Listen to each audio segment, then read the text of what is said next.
Son Fray Paco Castro Miramontes, franciscano, levo aproximadamente 2 anos aquí en esta aldea universal. Son un dos franciscanos responsables deste santuario de Santa María Real do Cebreiro, que é un lugar onde historia, arte, cultura e espiritualidade danse cita a diario. Teño 48 anos, como dixen antes. Para min o Camiño de Santiago é parte da miña vida, da miña identidade, son santiagués, ademais estou acostumbrado a ver sempre pasar a peregrinos, e ademais de cativo era algo que me chamaba moito a atención, porque esta xente viña ao meu pobo e ademais facío camiñando. Por iso, a través do estudio, da reflexión, da lectura, finalmente decidín facer o Camiño de Santiago, fun peregrino, e xa posteriormente tamén na miña vocación como franciscano, posto que temos un grande sentido de fraternidade universal e de gran comunión, ademais, con todo o creado, coa natureza, pois evidentemente o Camiño de Santiago é precisamente un lugar especial para poder favorecer este encontro coa diversidade. O son do parecer que formamos parte dunha grande familia universal que a humanidade, e no Camiño de Santiago isto pódese constatar no día a día. E sobre todo tamén polo feito de que penso que o Camiño de Santiago non solamente o fan os peregrinos, que son evidentemente os grandes protagonistas, sino que tamén aqueles que estamos após do Camiño de Santiago, aqueles que tratamos de levar a cabo esa tarefa de hospitaleiros, hospitaleiras, tratamos en definitiva de dar esa esencia, esa alma ao Camiño que non debe de perder. Por outra banda, insisto, creo que o Camiño de Santiago tamén é antes que nada unha profunda experiencia humana e profundamente espiritual. Se non lembro mal, fixen o camiño xa moi novo, estaba no instituto aínda, simplemente por unha cuestión de curiosidade. Por que esta xente ven aquí? Por que fan esta experiencia? Se o fan, aínda que sexa un esforzo grande, debe de pagar a pena? E a fe que o descubrín por min mesmo. E de feito, houve aí uns anos que, se non lembro mal, creo que foron 6 veces seguidas, en onde facía tramos do Camiño de Santiago. O máis lonxe dende León. Ao ser de Santiago de Compostela, pois para min era suficiente un pouco para comprobar que era aquilo que sentían os peregrinos. Logo, si xa a través de viaxes, xa coñecín pois, outras rutas, outros camiños, in situ tamén, porque me interesaba moito, sobre todo o aspecto histórico, artístico, cultural, porque realmente o Camiño de Santiago é realmente un conglomerado de moitos aspectos que penso que fan que sexa unha experiencia realmente interesante.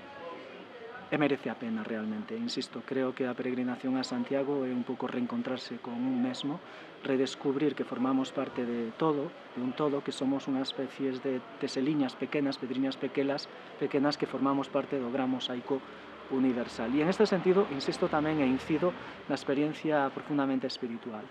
Espirituais son valores como o amor, a amizade, a esperanza, a fe, a compaixón, calquera persoa o teño comprobado de calquer lugar do mundo, de calquer concepto cultural ou religioso comprende o que iso é. Todo o mundo sabe o que é o amor. O Camiño de Santiago é unha pedagogía.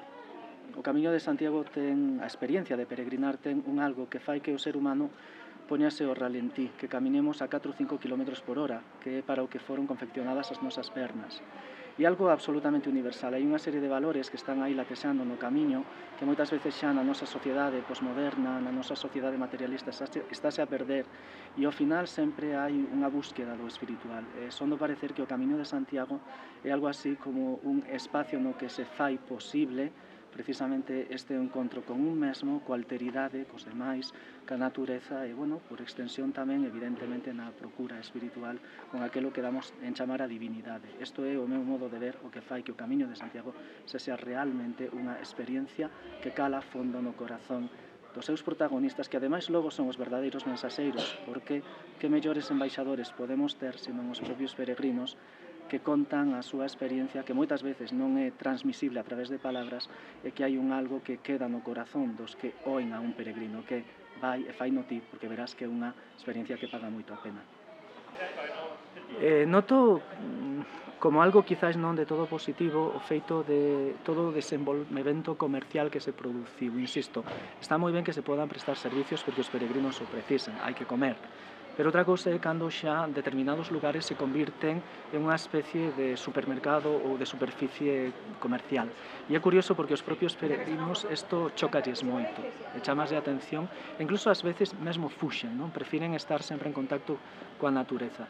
Non había rede de albergues, isto mellorou moito, evidentemente, porque ora hai moitos albergues, hai moitas posibilidades tamén de acollida en hospederías privadas. Eso está estupendo, non? Porque son prazas que están aí ao servicio do peregrino.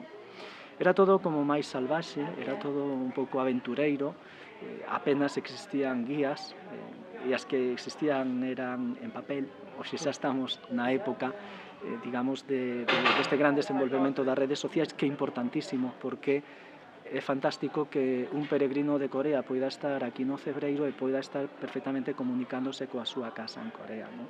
En ese sentido, facilita moito tamén as cousas, hai máis seguridade, hai máis protección, e o feito de que se vaya masificando penso que é un hándicap tamén. E é curioso porque hai peregrinos que mo contan aquí. Todavía ata o Cebreiro máis ou menos é un camiño máis ou menos fluido, por así decilo, pero logo, sobre todo, ao chegar a Sarria, os famosos 100 últimos kilómetros, aquilo convirtese nun formiguero. E é curioso porque son os propios peregrinos os que din, sobre todo os que veñen de lonxe. Por aquí pasan moitos que veñen, sobre todo, de Francia, de Saint-Jean-Pied-de-Port, e contannos isto, non? Que o tramo final do Camiño de Santiago, os últimos 100 kilómetros, o peor. Isto tería que facernos reflexionar os galegos, precisamente, para que os peregrinos non teñan esta última sensación. E incluso digo como santiagués. A cidade de Santiago de Compostela creo que é moi fría na acollida dos peregrinos. Invitaría a calquer compostelán, calquer galego, que vaya á Praza do Obradoiro calquera día, de que se fixe simplemente, que observe, que admire como están continuamente entrando peregrinos, a emoción que sinten, a alegría que sinten. Unha das moitísimas experiencias contadas por un peregrino entrando na Praza do Obradoiro, gravando co vídeo, envioume o vídeo, empezou a chorar, vexo a Praza do Obradoiro, vexo a catedral, el chorando, e ao final escríbeme unha mensaxe xa dende Brasil dicíndome: despois do Camiño de Santiago penso que son mellor persoa. Sen dúbida algunha, a figura do peregrino, da peregrina, é un elemento moi enriquecedor. Primeiro, son xentes vidas de absolutamente todos os rincóns do mundo, prácticamente xa. Por tanto, a universalidade está aí posta no Camiño de Santiago.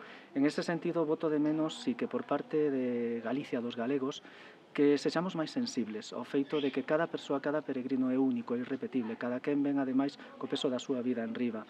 Son persoas ademais que poden enriquecernos moito a nivel cultural, a nivel de intercambio, e son do parecer tamén que o peregrino, unha das súas grandes sensibilidades é precisamente sentirse parte do todo, é dicir, forman parte de un contorno, dunha contorna natural e son enormemente respetuosos co medio ambiente.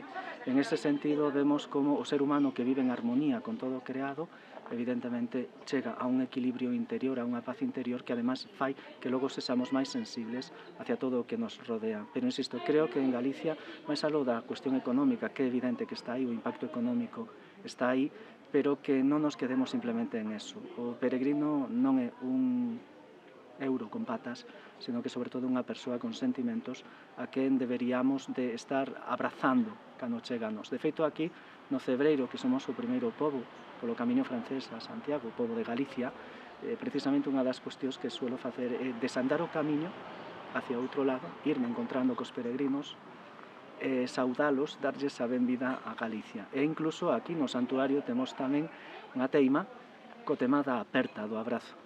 Celebramos todos os días a misa do peregrino e ao final, na bendición, entregamos unha pedriña como lembranza deste santuario ca famosa frecha amarela, porque foi aquí, neste santuario, onde comenzou esa recuperación do camiño no século XX, e damoslle unha aperta como un sinal precisamente de acollida. Digamos que non hai xesto humano de maior respeto, de maior acollida e de maior amor como unha aperta.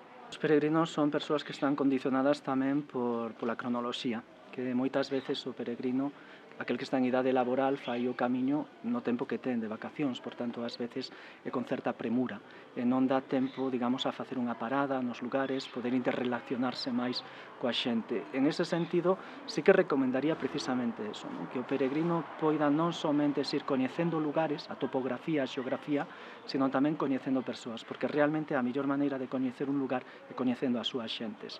E isto ten que ser mutuo tamén. Estou convencido, insisto, en que en Galicia, quizáis ás veces, Agora estamos moi acostumbrados aos grandes números, pero os peregrinos non son números, son persoas, que podería haber en este sentido unha maior interrelación nas propias aldeas, nas vilas, nos povos, que debería de haber posiblemente máis actividades para os peregrinos non lucrativas, porque realmente o que sí estamos ofrecendo é servicios, bons servicios, pero con unha correspondencia económica.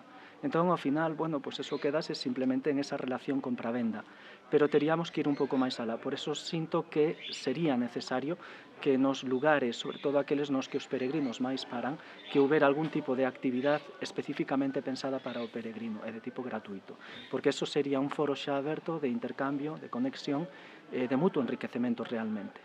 A valoración que fago da relación do peregrino co medio ambiente en xeral é realmente positiva. De feito, fago normalmente algún tramo de camiño, de cando en vez, simplemente polo feito mesmo de atoparme con peregrinos, saudalos, estar con eles, e algo que me chama enormemente a atención é que raramente se atopa en ese medio natural, en concreto en este medio natural paisaxístico tan fermoso no que estamos, raramente se atopa algo que teña que ver coa intervención humana, é dicir, algún resto, digamos, de lixo. Isto, insisto, chamame moitísimo a atención, por iso insisto en que creo que o peregrino é unha persoa realmente en ese sentido concienciada. A ese nivel, entendo tamén que sempre é bo facilitar aos peregrinos que ali onde consuman, evidentemente, poidan ter lugares onde depositar tamén os restos, porque ao fin e ao cabo, pois, o peregrino ten que comer, ten que beber. Como peregrino que fun e que sigo sendo en certo modo, porque de feito suelo definirme como franciscano e peregrino, a peregrinación descubrinna nunha época moi interesante. En concreto no ano 1989 foi a primeira vez, daquela prácticamente non existían albergues, fixen este camiño francés e o que atopei en aquel entón era, digamos, algo que estaba todavía nacendo, non?